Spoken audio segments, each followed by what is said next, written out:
ಕಾಂಗ್ರೆಸ್ ಚುನಾವಣಾ ಸಮಿತಿ ಸಭೆಯಲ್ಲಿ ರಾಜ್ಯದ 14 ಕ್ಷೇತ್ರಗಳ ಅಭ್ಯರ್ಥಿಗಳ ಪಟ್ಟಿಗೆ ಹೈಕಮಾಂಡ್ ಗ್ರೀನ್ ಸಿಗ್ನಲ್ ಕೊಟ್ಟಿದೆ. ಮೊದಲ ಪಟ್ಟಿಯಲ್ಲಿ 7 ಕ್ಷೇತ್ರಗಳಿಗೆ ಅಭ್ಯರ್ಥಿಗಳ ಹೆಸರನ್ನು ಕಾಂಗ್ರೆಸ್ ಪ್ರಕಟ ಮಾಡಿತ್ತು. ಇದೀಗ 14 ಕ್ಷೇತ್ರಗಳ ಅಭ್ಯರ್ಥಿಗಳ ಹೆಸರನ್ನು ಅಂತಿಮಗೊಳಿಸಿದ್ದು ಇವತ್ತು ಅಧಿಕೃತವಾಗಿ ಪಟ್ಟಿ ರಿಲೀಸ್ ಆಗಲಿದೆ. ಇನ್ನು ಬಳ್ಳಾರಿ, ಚಾಮರಾಜನಗರ, ಚಿಕ್ಕಬಳ್ಳಾಪುರ ಮತ್ತು ಕೋಲಾರ ಕ್ಷೇತ್ರಗಳ ಬಗ್ಗೆ ಮತ್ತೊಂದು ಸುತ್ತಿನ ಸಭೆ ನಡೆಯಲಿದೆ ಅಂತ ಹೇಳಿ ಡಿಸಿಎಂ ತಿಳಿಸಿದ್ದಾರೆ.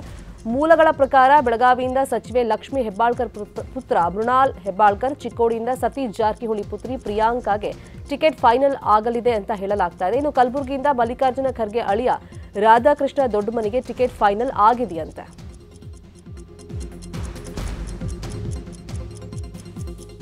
ಅನೌನ್ಸ್ಮೆಂಟ್ ಮಾಡ್ತಾರೆ, ಆಗಿದೆ ಫೈನಲ್ ಆಗಿ ಹೈಕಮಾಂಡ್ ಅವರು ಡಿಸಿಷನ್ ಮಾಡ್ತಾರೆ.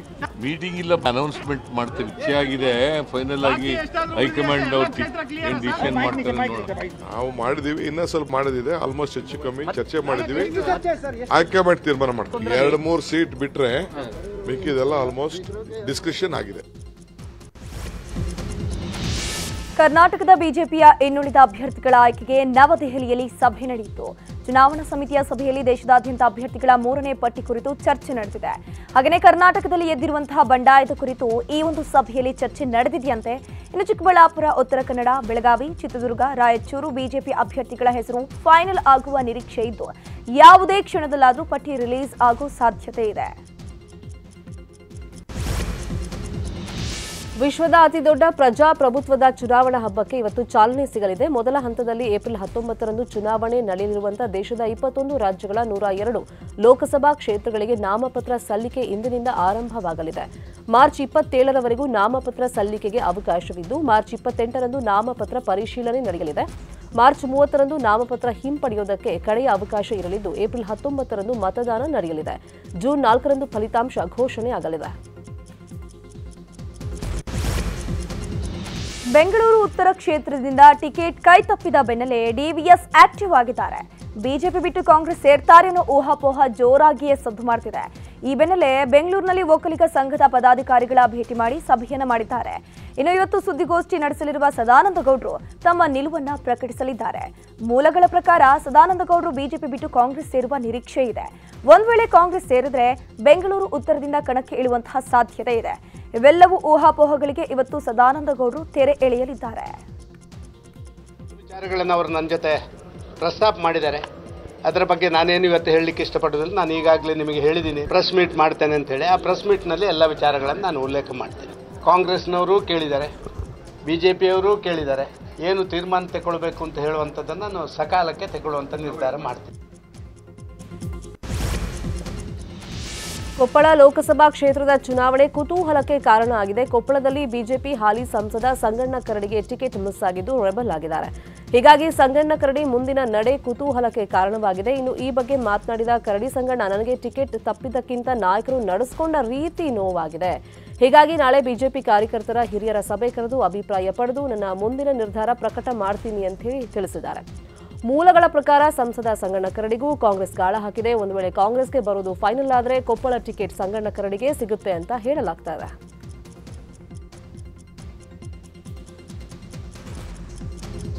ಏನು ಪಾರ್ಟಿ ತೀರ್ಮಾನ ಮೇಲೆ ಆಯ್ತಲ್ಲ, ಮತ್ತೇನು ಮಾಡ್ತೀವಿ ಹೇಳಿ. ಅದು ಹೇಳಿದ್ದೇನಲ್ಲ, ಬಿಜೆಪಿ ಎಲ್ಲ ಮುಂದುವರಿತು. ಅಲ್ಲ ಸರ್, ಸ್ಥಳೀಯ ನಾಯಕರು ನಿಮ್ಮನ್ನ ಸಪೋರ್ಟ್ ಮಾಡುವಲ್ಲಿ ಫೇಲ್ ಆದ್ರೆ ಏನಂತ ನನ್ನ ಒಂದು ಪ್ರಶ್ನೆ ಸರ್. ಕಾಮೆಂಟ್ ಮಾಡೋದ್ರಾಗ ಏನೋ ಅರ್ಥ ಇಲ್ಲ. ಏನು ನಮ್ಮ ಟೈಮ್ ಸರಿ ಇಲ್ಲಪ್ಪ, ಬ್ಯಾಡ್ ಲಕ್ ಅಂತಾರಲ್ಲ. ಅಲ್ಲ ಸರ್, ಬೇರೆ ಬೇರೆ ಪಕ್ಷದವರು ಸಂಪರ್ಕ ಮಾಡ್ತಾ ಇದ್ದಾರೆ, ಕರೆ ಮಾಡ್ತಾ ಇದ್ದಾರೆ. ಡಿ.ಕೆ. ಶಿವಕುಮಾರ್, ಸಿದ್ದರಾಮಯ್ಯ ಅವರವರು ಕರೆ ಮಾಡ್ತಾರೆ. ಇಲ್ಲ, ಅವರು ಯಾರೂ ಮಾಡಿಲ್ಲ. ನಾಯಕರು ಬೇರೆ ಬೇರೆ ನಾಯಕರು ಮಾತಾಡ್ಯಾರ, ಕರ್ಟಸಿಗೆ ಮಾತಾಡ್ಯಾರ. ಬೇರೆ ಪಾರ್ಟಿ ವಿಷಯ ಚರ್ಚೆ ಏನಾಗಿಲ್ಲ. ಅಲ್ಲ, ಅವ್ರ ಅಭಿಮಾನಕ್ಕೆ ಹೇಳಿದ್ದಾರೆ. ತಪ್ಪೇನಂತಾರೆ, ಅವ್ರು ನಾವು ಋಣಿ ಆಗಿದ್ದೀವಿ ಅವರಿಗೆ. ಮಾಜಿ ಸಿಎಂ ಜಗದೀಶ್ ಶೆಟ್ಟರ್ ದೆಹಲಿಯಿಂದ ಹುಬ್ಬಳ್ಳಿಗೆ ವಾಪಸ್ ಆಗಿದ್ದಾರೆ. ಇನ್ನು ಮೂಲಗಳ ಪ್ರಕಾರ ಬೆಳಗಾವಿ ಟಿಕೆಟ್ ಜಗದೀಶ್ ಶೆಟ್ಟರ್ಗೆ ಫೈನಲ್ ಆಗಿದೆ. ಈ ಬಗ್ಗೆ ಮಾತನಾಡಿದ ಜಗದೀಶ್ ಶೆಟ್ಟರ್, ಬೆಳಗಾವಿ ಟಿಕೆಟ್ ನನಗೆ ಸಿಕ್ಕಿದೆ ಅಂತ ಘೋಷಣೆ ಮಾಡಿದ್ದಾರೆ. ಈ ಮಧ್ಯೆ ಮಹೇಶ್ ತೆಂಗಿನಕಾಯಿ ದೆಹಲಿ ಪ್ರವಾಸ ಸಾಕಷ್ಟು ಕುತೂಹಲವನ್ನು ಮೂಡಿಸಿದೆ. ಮಹೇಶ್ ತೆಂಗಿನಕಾಯಿ ಜೊತೆ ಬೆಳಗಾವಿಯ ಬಿಜೆಪಿ ನಾಯಕರ ದಂಡು ಕೂಡ ದೆಹಲಿಗೆ ತೆರಳಿದೆ ಅಂತ ಹೇಳಲಾಗ್ತಿದೆ. ಜನತಾ ಪಾರ್ಟಿಯ ವರಿಷ್ಠರನ್ನ ಭೇಟಿಯಾಗಿದ್ದೆ ಮತ್ತು ಇದೆಲ್ಲ ಬೆಳಗಾವಿ ಲೋಕಸಭಾ ಟಿಕೆಟ್ ಸಲುವಾಗಿ ಮಾತಾಡಿದ್ದೇನೆ ಮತ್ತು ಸ್ಥಳೀಯವಾಗಿ ಯಾರ್ಯಾರು ಪ್ರಮುಖ ನಾಯಕರಿದ್ದಾರೆ, ಎಮ್ ಎಲ್ ಎಗಳು, ಎಕ್ಸ್ ಎಮ್ ಎಲ್ ಎಗಳು ಎಲ್ಲರ ಜೊತೆ ಸಮಾಲೋಚನೆ ಆಗಿದೆ ಮತ್ತು ಎಲ್ಲರಿಗೂ ಸಹಿತ ವಿಶ್ವಾಸ ತೆಗೆದುಕೊಳ್ಳುವಂಥ ಕೆಲಸ ನಾವು ಮಾಡಿದ್ದೇವೆ. ಆ ಹಿನ್ನೆಲೆಯಲ್ಲಿ ಇವತ್ತು ಅಂತಿಮವಾಗಿ ಎಲ್ಲವನ್ನು ಚರ್ಚೆ ಮಾಡಿಕೊಂಡು ಬಹುಶಃ ಇವತ್ತು ನಾಳೆ ನಾಡ್ದೊಳಗೆ ಇವತ್ತಾದರೂ ನಾಳೆ ಮತ್ತೊಮ್ಮೆ ಚುನಾವಣಾ ಏನೊಂದು ಕಮಿಟಿ ಇದೆ ಪ್ರಧಾನಮಂತ್ರಿಗಳ ಅಧ್ಯಕ್ಷತೆಯಲ್ಲಿ, ಅವರು ಸಭೆಯನ್ನು ಕರೆದು ಅಂತಿಮವಾಗಿ ತೀರ್ಮಾನ ತೆಗೆದುಕೊಳ್ತಾರೆ. ಹೀಗಾಗಿ ಒಂದು ಸರಿಯಾದಂಥ ಒಂದು ಯೋಗ್ಯವಾದಂಥ ನಿರ್ಧಾರ ಆಗೇ ಆಗ್ತದೆ, ಪಾಸಿಟಿವ್ ಆದಂಥ ನಿರ್ಧಾರ ಆಗ್ತದೆ. ಹೀಗಾಗಿ ನನಗೆ ಅವ್ರ ಜೊತೆ ಮಾತಾಡಿದಾಗ ತುಮಕೂರಿನಲ್ಲಿ ಭಿನ್ನಮತ ಶಮನಕ್ಕೆ ವಿ ಸೋಮಣ್ಣ ಹಗಲು ರಾತ್ರಿ ಕಸರತ್ತನ್ನು ಮಾಡ್ತಾ ಇದ್ದಾರೆ. ಮಾಜಿ ಸಚಿವ ಸೊಗಡು ಶಿವಣ್ಣ ಮನೆಗೆ ಭೇಟಿ ನೀಡಿದಂತ ಸೋಮಣ್ಣ ಮನವೊಲಿಕೆ ಕಸರತ್ತನ್ನು ಮಾಡಿದ್ದಾರೆ. ತುಮಕೂರು ಬಿಜೆಪಿ ಅಭ್ಯರ್ಥಿಯಾಗಿರುವಂತಹ ವಿ ಸೋಮಣ್ಣ ಮಾಧುಸ್ವಾಮಿ ಬಣದಲ್ಲಿ ಗುರುತಿಸಿಕೊಂಡಿರುವಂತಹ ಸೊಗಡು ಶಿವಣ್ಣ ಜೊತೆಗೆ ಚರ್ಚೆ ಮಾಡಿದ್ದಾರೆ. ಸಂಸದ ಜಿಎಸ್ ಬಸವರಾಜು ಬದ್ಧ ವೈರಿಯಾಗಿರುವಂತಹ ಸೊಗಡು ಶಿವಣ್ಣ ಕಳೆದ ವಿಧಾನಸಭಾ ಚುನಾವಣೆಯಲ್ಲಿ ಬಂಡಾಯ ಅಭ್ಯರ್ಥಿಯಾಗಿ ಸ್ಪರ್ಧೆ ಮಾಡಿದರು. ಹೀಗಾಗಿ ಸೊಗಡು ಶಿವಣ್ಣ ಮನವೊಲಿಕೆಗೆ ಮುಂದಾದರೂ ಸೋಮಣ್ಣ ತಮ್ಮ ಪರ ಕೆಲಸ ಮಾಡುವಂತೆ ಮನವಿಯನ್ನ ಮಾಡಿಕೊಂಡಿದ್ದಾರೆ. ಮುಂದಿನ ತೀರ್ಮಾನವನ್ನು ಶಿವಣ್ಣ ಸಾಹೇಬ್ರಿ ಏನು ತೀರ್ಮಾನ ಮಾಡ್ತಾರೆ ಅದಕ್ಕೆ ನಾನು ಅವ್ರ ಜೊತೆಯಲ್ಲಿರ್ತೀನಿ. ನಾನು ಅವ್ರು ರಿಕ್ವೆಸ್ಟ್ ಮಾಡಿದೆ, ನಾನು ಅನಿರೀಕ್ಷಿತವಾಗಿ ನಿಮ್ಮ ಕ್ಷೇತ್ರಕ್ಕೆ ಬಂದಿದ್ದು, 2 ಕಡೆ ನನ್ನನ್ನು ನಿಲ್ಲಿಸಿ ನಾನು ಈಸಿಯಾಗಿ ಗೆಲ್ತಾ ಇದ್ದಂಥ ಕ್ಷೇತ್ರವನ್ನು ಬಿಟ್ಟುಕೊಟ್ಟ ಮೇಲೆ ನಮ್ಮ ರಾಷ್ಟ್ರೀಯ ನಾಯಕರು ವರಿಷ್ಠರು ನನ್ನ ಮೇಲೆ ನಾನು ತೆಗೆದುಕೊಂಡಂಥ ಕೆಲವು ತೀರ್ಮಾನ ಮತ್ತು ನಾನು ಆ ತೀರ್ಮಾನದಿಂದ ಆಗಿರ್ತಕ್ಕಂಥ ಆಘಾತವನ್ನು ಕೂಡ ಮನಗಂಡು ತುಮಕೂರು ಕಳಿಸಿದ್ದಾರೆ. ಬಂದಿದ್ದೀನಿ. ಪರಮ ಪೂಜ್ಯ ಸಿದ್ಧಗಂಗಾ ಶ್ರೀಗಳವರ ಆಶೀರ್ವಾದ, ಪರಮ ಪೂಜ್ಯ ಬಾಲಗಂಗಾಸ್ವಾಮೀಜಿಯವರ ಆಶೀರ್ವಾದ ಮತ್ತು ಶಿವಣ್ಣವರು ನಾನು ನಿರೀಕ್ಷೆ ಮಾಡಿರಲಿಲ್ಲ ಇಷ್ಟೊಂದು ತೀರ್ಮಾನವನ್ನು ಅವ್ರ ಹಿತೈಷಿಗಳ ಜೊತೆಯಲ್ಲಿ ಸೇರಿಕೊಂಡು ಒಬ್ಬ ಸ್ನೇಹಿತನನ್ನು ಕಳ್ಕೊಳ್ಳೋದು ಬೇಡ, ಕೆಲವಾರು ತಪ್ಪುಗಳು ಇರ್ಬೋದು, ಆ ತಪ್ಪುಗಳು ಮುಂದಿನ ದಿನಗಳಲ್ಲಿ ಸರಿಪಡಿಸ್ಕೊಳ್ಳೋಣ ಅನ್ನೋ ದೃಷ್ಟಿಯಿಂದ ಅವರು ಇವತ್ತು ದೊಡ್ಡ ಮನಸ್ಸನ್ನು ಮಾಡಿ ನನ್ನ ಕರೆಸಿದ್ದಾರೆ. ನಾನು ವೈಯಕ್ತಿಕವಾಗಿ ಅವರಿಗೆ ಮತ್ತು ಪಕ್ಷದ ವತಿಯಿಂದ ಮತ್ತು ಎಂಥ ಸಂದರ್ಭದಲ್ಲೂ ಕೂಡ ನಾನು ಸಾಯೋ ತನಕ ಅವ್ರ ಜೊತೆಯಲ್ಲಿ ಇರ್ತೀನಿ. ದಯಮಾಡಿ ಅವ್ರ ತೀರ್ಮಾನ ಏನು ತಗೊಂಡು ಘೋಷಣೆ ಮಾಡ್ತಾರೆ ತೀರ್ಮಾನಕ್ಕೆ ನಾನು ಬದ್ಧಾಗಿರ್ತೀನಿ. ಲೋಕಸಭಾ ಅಖಾಡದಲ್ಲಿ ಮತಬೇಟೆ ಮುಂದುವರೆದಿದೆ. ಇವತ್ತು ಅರಮನೆ ಬಿಟ್ಟು ಬೀದಿಗಿಳಿದ ಮೈಸೂರು ಬಿಜೆಪಿ ಅಭ್ಯರ್ಥಿ ಯದುವೀರ್ ಒಡೆಯರ್ ಅವರು ನಿನ್ನೆ ಪ್ರಚಾರವನ್ನು ಮಾಡಿದ್ದಾರೆ. ಇವತ್ತು ಪ್ರಚಾರವನ್ನು ಮುಂದುವರಿಸಲಿದ್ದಾರೆ. ಮೊದಲ ಬಾರಿ ಜನರ ಮನೆ ಬಾಗಿಲಿಗೆ ಯದುವೀರ್ ತೆರಳಿ ಮತಬೇಟೆ ಮಾಡಲಿದ್ದಾರೆ. ಮೊದಲಿಗೆ ಧರ್ಮಪುರ ಜಿಲ್ಲಾ ಪಂಚಾಯತ್ ವ್ಯಾಪ್ತಿಯ ಕರಿಮುದ್ದನಹಳ್ಳಿಗೆ ಭೇಟಿ ನೀಡಿ ಶ್ರೀ ಕ್ಷೇತ್ರ ಕೆಂಡಗಣ್ಣ ಸ್ವಾಮಿ ದೇವರ ದರ್ಶನ ಪಡೆಯಲಿದ್ದಾರೆ. ಬಳಿಕ ರತ್ನಾಪುರಿ ಶ್ರೀ ಬಲಮುರಿ ಗಣಪತಿ ದೇವಸ್ಥಾನ ಮುಂಭಾಗದಲ್ಲಿ ಕಾರ್ಯಕರ್ತರನ್ನು ಉದ್ದೇಶಿಸಿ ಮಾತನಾಡಲಿದ್ದಾರೆ.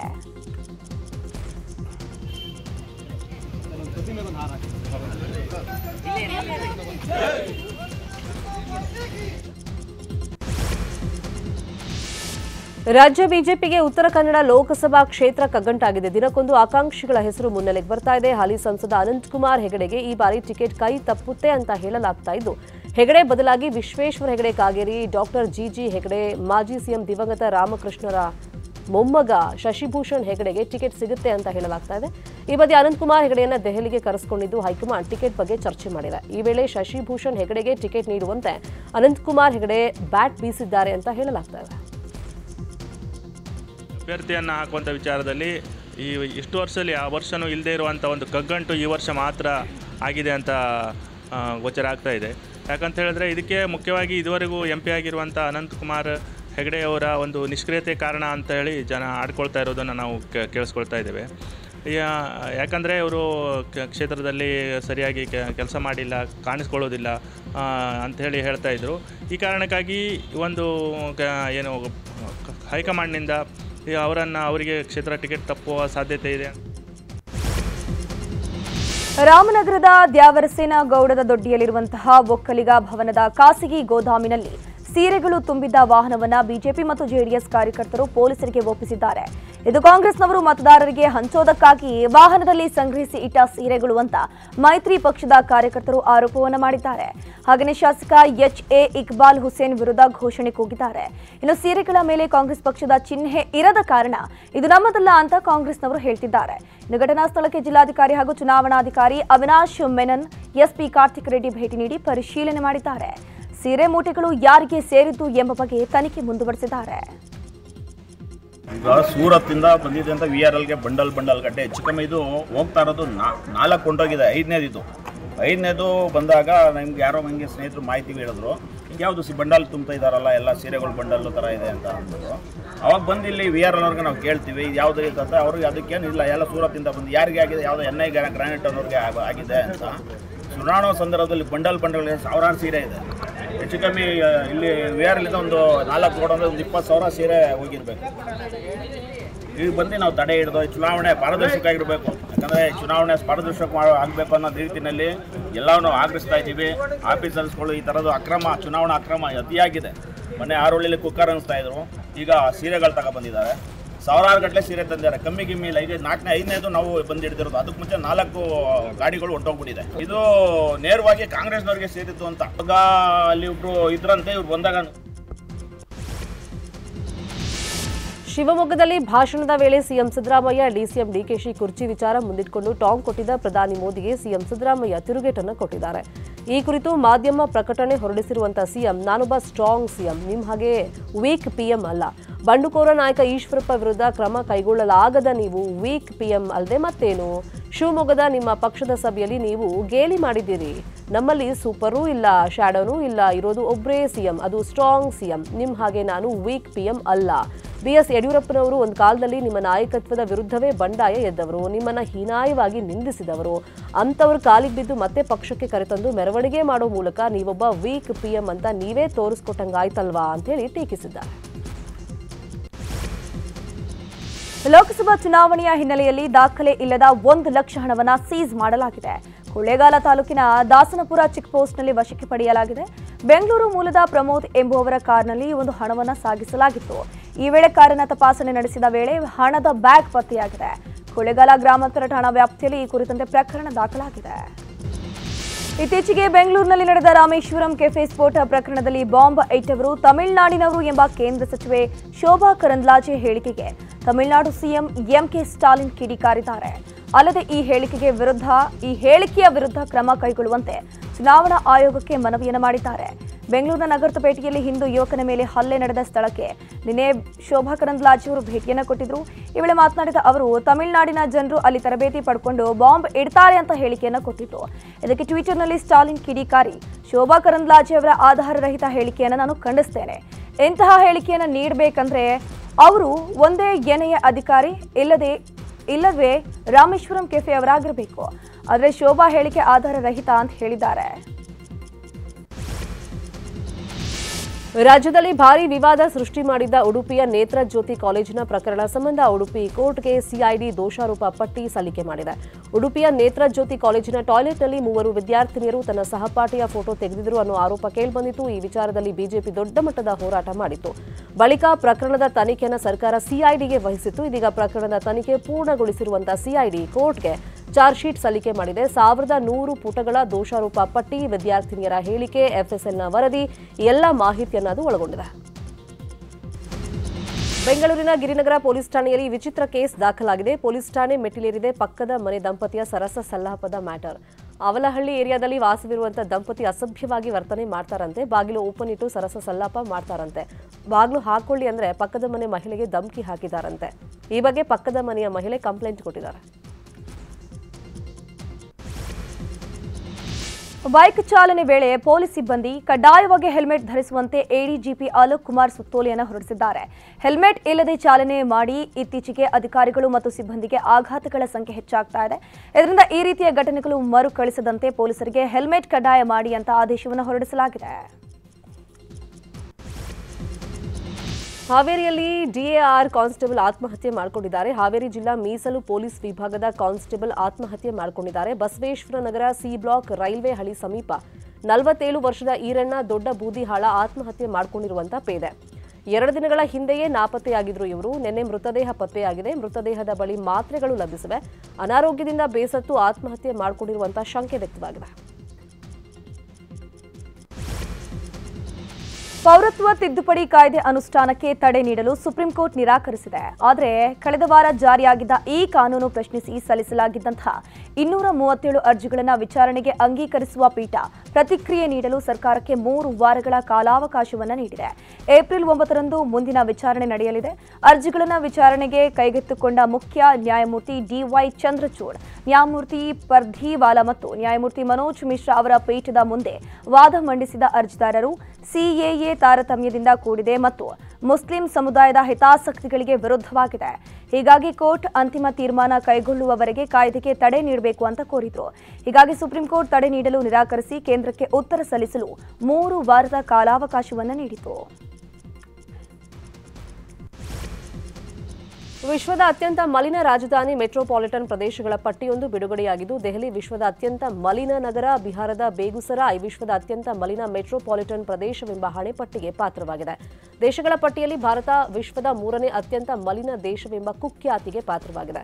ಮೊದಲ 2 ಸ್ಥಾನದಲ್ಲಿ ಬಾಂಗ್ಲಾದೇಶ ಮತ್ತು ಪಾಕಿಸ್ತಾನಗಳಿವೆ. 2022ರಲ್ಲಿ ಭಾರತ 8ನೇ ಸ್ಥಾನವನ್ನು ಪಡ್ಕೊಂಡಿತ್ತು. ಆದರೆ ಸಮಾಧಾನಕರ ವಿಷಯ ಏನಂದ್ರೆ, ಭಾರತ ಟಾಪ್ 300 ಮಲಿನ ನಗರಗಳ ಪಟ್ಟಿಯಲ್ಲಿ ಕರ್ನಾಟಕ ಯಾವುದೇ ಸ್ಥಾನವನ್ನು ಪಡ್ಕೊಂಡಿಲ್ಲ. ಜಾಗತಿಕ ತಾಪಮಾನ ಏರಿಕೆ ಹಿನ್ನೆಲೆ ಹಿಮ ನದಿಗಳು ಮತ್ತು ಸಮುದ್ರದಲ್ಲಿನ ನೀರ್ಗಲ್ಲು ಕುಸಿತವಾಗಿದೆ. ಭೂಮಿ ನೀರಿನ ಉಷ್ಣಾಂಶ ಹೆಚ್ಚಳವು ಆತಂಕಕಾರಿ ಮಟ್ಟಕ್ಕೆ ತಲುಪಿದ್ದು, ಭೂಮಿ ಅಪಾಯದ ಅಂಚಿನಲ್ಲಿದೆ ಅಂತ ವಿಶ್ವಸಂಸ್ಥೆಯ ಹವಾಮಾನ ಸಂಘಟನೆ ರೆಡ್ ಅಲರ್ಟ್ ಅನ್ನು ಕೊಟ್ಟಿದೆ. ಈ ಕುರಿತ ಬಿಡುಗಡೆ ಮಾಡಿರುವಂತಹ ವಿಶ್ವಸಂಸ್ಥೆ ಮಹಾ ಪ್ರಧಾನ ಕಾರ್ಯದರ್ಶಿಯಾದಂಥವರು 2023ನೇ ವರ್ಷ ಉಷ್ಣಾಂಶ ದಾಖಲು ಆರಂಭವಾದ ಬಳಿಕ ಅತ್ಯಂತ ಉಷ್ಣಾಂಶತೆ ಮತ್ತು 2023ಕ್ಕೆ ಕೊನೆಗೊಂಡ ದಶಕವು ಇತಿಹಾಸದಲ್ಲಿ ಅತ್ಯಂತ ಉಷ್ಣಾಂಶವನ್ನು ದಾಖಲಿಸಿದ ದಶಕವಾಗಿ ಹೊರಹೊಮ್ಮಿದೆ ಅಂತ ಹೇಳಿದೆ. ಇದು ಭೂಮಿ ಅತ್ಯಂತ ಅಪಾಯದ ಅಂಚಿನಲ್ಲಿದೆ ಎಂಬುದನ್ನು ತೋರಿಸುತ್ತದೆ ಅಂತ ಹೇಳಿದ್ದಾರೆ. ಭಾರತೀಯ ವಾಯುಪಡೆಯ ಆಂಧ್ರಪ್ರದೇಶದ ಬಾಪಟ್ಲ ಜಿಲ್ಲೆಯ ರಾಷ್ಟ್ರೀಯ ಹೆದ್ದಾರಿ 16ರಲ್ಲಿ ತುರ್ತು ಲ್ಯಾಂಡಿಂಗ್ ಸೌಲಭ್ಯದ ಏರ್ ಸ್ಟ್ರಿಪ್ ಅನ್ನು ಆರಂಭ ಮಾಡಿದೆ. ಯುದ್ಧ ಅಥವಾ ಪ್ರಾಕೃತಿಕ ವಿಕೋಪ ಆಗುತ್ತಲ್ಲ ಅಂತ ಸಂದರ್ಭದಲ್ಲಿ ತುರ್ತು ಕಾಲದಲ್ಲಿ ಇಲ್ಲಿ ಹೆದ್ದಾರಿಯಲ್ಲಿ ಯುದ್ಧ ವಿಮಾನಗಳನ್ನು ಇಳಿಸಿ ಅಗತ್ಯ ಕ್ರಮ ಜರುಗಿಸಲು ಇದು ನೆರವಾಗಲಿದೆ. ಮೊನ್ನೆ ಮಾರ್ಚ್ 18ನೇ ತಾರೀಕು ಇಲ್ಲಿ ಸುಖೋಯ್ 30 ಹಾಗೂ ಹಾಕ್ ಯುದ್ಧ ವಿಮಾನ ಇಳಿಸಿ ಏರ್ ಸ್ಟ್ರಿಪ್ಗೆ ಚಾಲನೆ ನೀಡಲಾಯಿತು ಅಂತ ಹಿರಿಯ ಐಎಎಫ್ ಅಧಿಕಾರಿಯೊಬ್ಬರು ಮಾಹಿತಿ ಕೊಟ್ಟಿದ್ದಾರೆ. 22 ಮೀಟರ್ ಅಗಲ 4.1 ಕಿಲೋಮೀಟರ್ ಉದ್ದದ ಕಾಂಕ್ರೀಟ್ ಏರ್ ಸ್ಟ್ರಿಪ್ ಇದಾಗಿದೆ. ಉತ್ತರ ಪ್ರದೇಶದ ಬುದ್ದಾನ್ನ ಮಂಡಿ ಪೊಲೀಸ್ ಠಾಣಾ ವ್ಯಾಪ್ತಿಯಲ್ಲಿ ಸ್ಥಳೀಯರು ಅಹೋರಾತ್ರಿ ಪ್ರತಿಭಟನೆ ಮಾಡಿದ್ದಾರೆ. 2 ಮಕ್ಕಳ ಕೊಲೆ ಖಂಡಿಸಿ ಮಂಡಿ ಸಮಿತಿ ಪೊಲೀಸ್ ಠಾಣೆಯಲ್ಲಿ ಜನರು ಮುತ್ತಿಗೆ ಹಾಕಿದ್ರು. ಆದರೂ ಸ್ಥಳೀಯರ ಆಕ್ರೋಶ ಮುಗಿಲು ಮುಟ್ಟಿತ್ತು. ಬೆಂಕಿ ಹಚ್ಚಿ ಆಕ್ರೋಶವನ್ನು ಹೊರಹಾಕಿದ್ದಾರೆ. ಡಿಸಿ ಮನೋಜ್ ಕುಮಾರ್ ಸಿಂಗ್ ಭೇಟಿ ನೀಡಿ ಪರಿಸ್ಥಿತಿ ಪರಿಶೀಲನೆ ನಡೆಸಿದ್ದಾರೆ.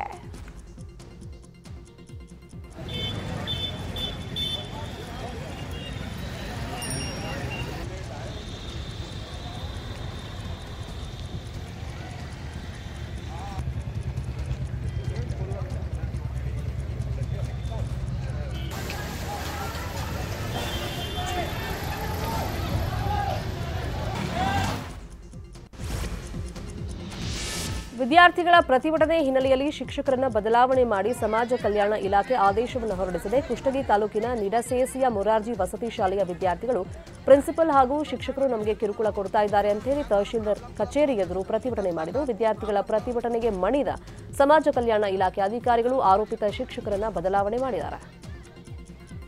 ಭಾರತಕ್ಕೆ ಡ್ರಗ್ಸ್ ಕಳ್ಳ ಸಾಗಣೆ ಮಾಡುತ್ತಿದ್ದ ಮಹಿಳೆಯರನ್ನ ಬಂಧನ ಮಾಡಲಾಗಿದೆ. ಇಂಡೋನೇಷಿಯಾ, ಥಾಯ್ ದೇಶದ 2ರನ್ನ ವಶಕ್ಕೆ ಪಡೆಯಲಾಗಿದೆ.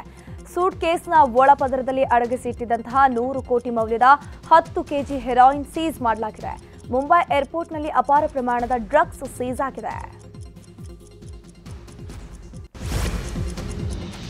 ಕೊಪ್ಪಳದ ಕುಕನೂರಿನಲ್ಲಿ ಅದ್ದೂರಿಯಾಗಿ ಶ್ರೀ ಮಂಗಳೇಶ್ವರ ರಥೋತ್ಸವ ನಡೆದಿದೆ. ಸಾವಿರಾರು ಭಕ್ತರ ಸಮ್ಮುಖದಲ್ಲಿ ನಡೆದ ರಥೋತ್ಸವದಲ್ಲಿ ಭಕ್ತರು ರಥದ ಮೇಲೆ ಉತ್ತತ್ತಿ ಎಸ್ತು ಭಕ್ತಿ ಸಮರ್ಪಣೆಯನ್ನು ಮಾಡಿದರು.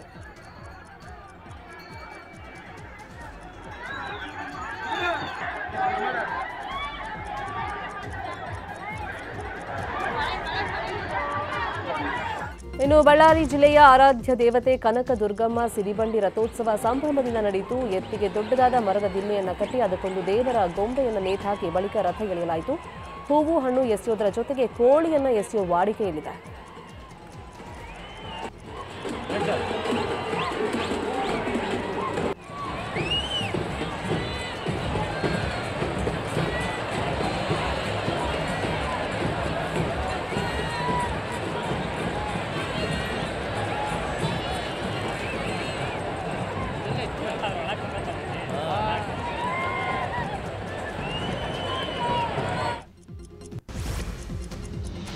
ಭಗವಾನ್ ಬುದ್ಧನ ಪವಿತ್ರ ಅವಶೇಷಗಳು ಥೈಲ್ಯಾಂಡ್ನಿಂದ ಭಾರತಕ್ಕೆ ವಾಪಸ್ಸಾಗಿವೆ. ವಿಶೇಷ ಯುದ್ಧ ವಿಮಾನದಲ್ಲಿ ದೆಹಲಿಯ ಪಾಲಂ ವಿಮಾನ ನಿಲ್ದಾಣಕ್ಕೆ ಅವಶೇಷಗಳು ಆಗಮಿಸಿದ್ವು. ಥೈಲ್ಯಾಂಡ್ನ 4 ನಗರಗಳಲ್ಲಿ 25 ದಿನಗಳ ಕಾಲ ಪ್ರದರ್ಶನವನ್ನು ನಡೆಸಲಾಯಿತು. ಈ ವೇಳೆ ವಿವಿಧ ದೇಶಗಳಿಂದ 4 ಮಿಲಿಯನ್ ಭಕ್ತರು ಸ್ಮಾರಕಕ್ಕೆ ನಮನ ಸಲ್ಲಿಸಿದ್ದಾರೆ. ಬೆಂಗಳೂರಿನಲ್ಲಿ ಆರ್ಸಿಬಿ ಅನ್ಬಾಕ್ಸಿಂಗ್ ಕಾರ್ಯಕ್ರಮ ಯಶಸ್ವಿಯಾಗಿ ನಡೆಯಿತು. ಈ ವೇಳೆ ರಾಯಲ್ ಚಾಲೆಂಜರ್ಸ್ ಬೆಂಗಳೂರು ಅಂತ ಹೆಸರು ಬದಲಾವಣೆ ಮಾಡಲಾಗಿದೆ. ಹೊಸ ಜರ್ಸಿಯನ್ನು ಬಿಡುಗಡೆ ಮಾಡಲಾಗಿದೆ. ಕಪ್ಪು ಕೆಂಪು ಇದ್ದ ಜರ್ಸಿಯ ಬಣ್ಣ ಈಗ ನೀಲಿ ಕೆಂಪು ಬಣ್ಣಕ್ಕೆ ಬದಲಾಗಿದೆ. ಹೊಸ ಜರ್ಸಿಯಲ್ಲಿ ಇಡೀ ತಂಡ ಕಾಣಿಸಿಕೊಳ್ತು. ಇನ್ನು WPL ವಿನ್ನರ್ ಟೀಮ್ ಚಿನ್ನಸ್ವಾಮಿ ಸ್ಟೇಡಿಯಂನಲ್ಲಿ ಕುಣಿದು ಕುಪ್ಪಳಿಸಿತು. ಆರ್ಸಿಬಿ ವೆಬ್ಸೈಟ್, ಅಮೆಜಾನ್ ಮತ್ತೆ ಮಿಂತ್ರಾ, ಎವ್ರಿಬಡಿ ಸೇ ಓ ಟೀ ಶರ್ಟ್ ಈಸ್ಕೊಳ್ಳಿ. ಇನ್ನು ಅನ್ಬಾಕ್ಸಿಂಗ್ ಕಾರ್ಯಕ್ರಮದಲ್ಲಿ ವಿರಾಟ್ ಕೊಹ್ಲಿ ಸೇರಿದಂತೆ ತಂಡದ ಎಲ್ಲ ಆಟಗಾರರು ಪಾಲ್ಗೊಂಡಿದ್ರು. ಅನ್ಬಾಕ್ಸಿಂಗ್ ಕಾರ್ಯಕ್ರಮ ಬೆಂಗಳೂರಲ್ಲಿ 2ನೇ ಬಾರಿ ನಡೆದಿದ್ದು ಕ್ರಿಸ್ ಗೇಲ್, AB ಡಿವಿಲಿಯರ್ಸ್ ಕೂಡ ಪಾಲ್ಗೊಂಡಿದ್ರು.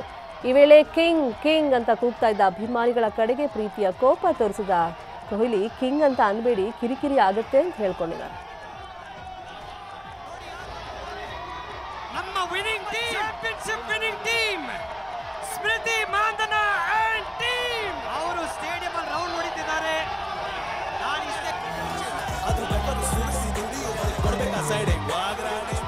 Too confused about who's on stage with me right now.